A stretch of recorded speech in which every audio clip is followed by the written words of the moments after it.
Hey! In this video, what I plan on doing is tearing this apart.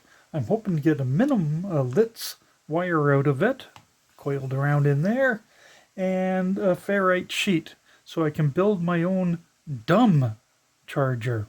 This is a smart charger, and the smart charger isn't going to work for what I want to do, because I want to add a coil to something like this, some LEDs, so that when I put it down on top, it lights up. Now, it's not going to work that way because with a smart charger, this has to talk to whatever it's charging. And I'm not building that much intelligence into it. But that'd be a simple project I could do a different way. This here, though, what I want to do is I drop a coil into here. This would be for a different video. Put in the electronics, LEDs, make it look like a candle flickering type thing, so I'm not burning oil in the house. Now you might go, wow, that's a vintage bird whatever, BORDEAUX, Lamplight Farms from Austria. Well, that eBay listing that shows that's wrong, most likely. Lamplight Farms is a U.S. company since, I believe, 1964-ish, based out of Wisconsin. And they basically contract stuff out to be built. Is this built in Austria? No, actually, if you can read it, I'll take a picture of it. It says made in China. But, as I said, for this video, I'll tear this apart, try to explain as much as I can, and hope that there's not a blob chip in there. So, let's see if this thing actually does work. I spent $2 for it.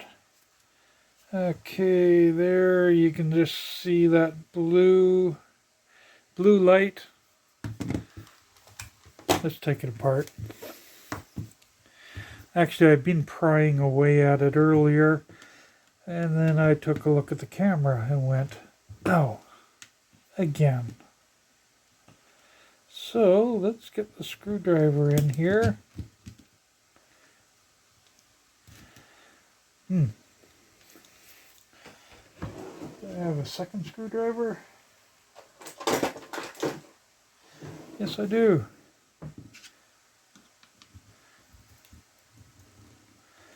Boy, that does not want to come apart.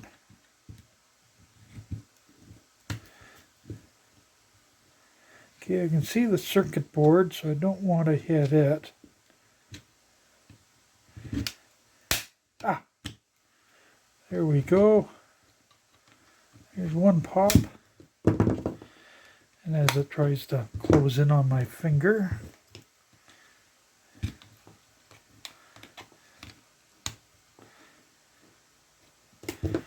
come on.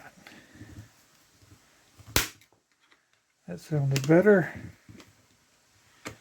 One more, hopefully.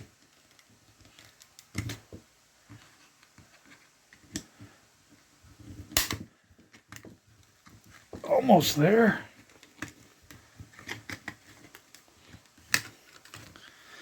This clam don't want to open.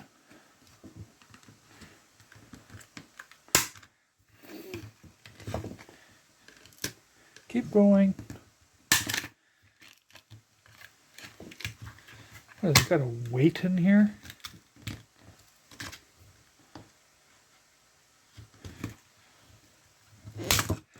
There we go. Okay. You magnetic? Nope. Nope. Let me just grab got a magnet around here somewhere. Oh, there's a magnet. And everything's just stuck to it. Okay. Hey, this sticks to it. That sticks to it. Nothing like two neodymium magnets. So for some reason, they've got this, let me just kind of line it up. Okay, it was in there like that. They had this over here. I'm going to bring it all up to the, there we go. So I think all this is a counterweight to that part, just to keep it sitting on the table nicely. Here's your Litz wire, and I'll go into that in a moment. They've got, and it's already separated from here, a little thermal sensor. We can always take that off. Oh, it says it right there. Oops. It's an NTC. So as this thing heats up, it then regulates it down or shuts it off if it gets too hot. Well, we went from there, the NTC. This chip, you can actually see the numbers on it, and I'll be posting it on the side there in a moment. Over here you have your little LED. There's a little light path thing for going out. You have 4 MOSFETs here. They are RH941. I believe it's an N-channel MOSFET enhanced. And you're going to be seeing on the data sheets for this the exact layout. And it looks like it's very similar to what's got here. I'm not going to try to follow all the traces because it's black. On the far side of the board, it's also black, and there's very few traces there. But initially I did look over here for data plus and data minus. They come around and land up on pins 7 and 8, which actually agrees with the data sheet. So first I'll put on the far side here the pinout of the chip. You can take a look at it. You can pause because the next one I'm going to pull up now, hopefully, is the functions of the pins. And you can see on the function sheet data minus, data plus. You can see the outputs going over to the N-channel MOSFETs, enhanced. There's a pin going out to the NTC. And there's debugging, LEDs. You can take a good look at that sheet. But most likely this is actually following very close to that sheet. And it's the QI, I think it said version 1.24 for this chip here. We can see that the board was made. I'm going to take out those pinout sheets. And 2019, second month, 20th day, this thing was kind of printed out. Assuming that's the date, and it sure looks like a date. So this thing's pretty complete with that data sheet. Might be able to get some ideas if there's some way I can bypass, but most likely what I'm going to do for my project will be to disconnect this here, use this part here, use the ferrite here, and then probably have to make my own circuit for getting the frequency. Oh, the sheet says, I believe it's for this chip here, it's selectable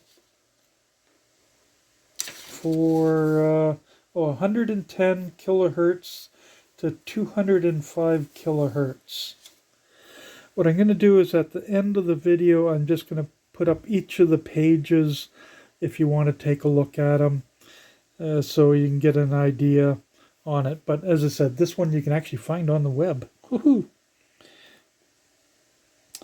So that's about it. Capacitors. Oh, there's this one here. I'll put the number in the corner. I've forgotten what it is. I couldn't find it. So that's it. Data sheet coming up. After I point out this cute little thing that they did, you can see this enlarged hole here. If you take this here and flip it over, they've got a stub coming up with a screw here. You're kind of like screw going nowhere other than into the plastic. But when you flip it around, this fits in there and then holds this whole board nice and snug with these other two protrusions. Okay, now the data sheets. Doing this sideways to get best resolution. Sheet 1.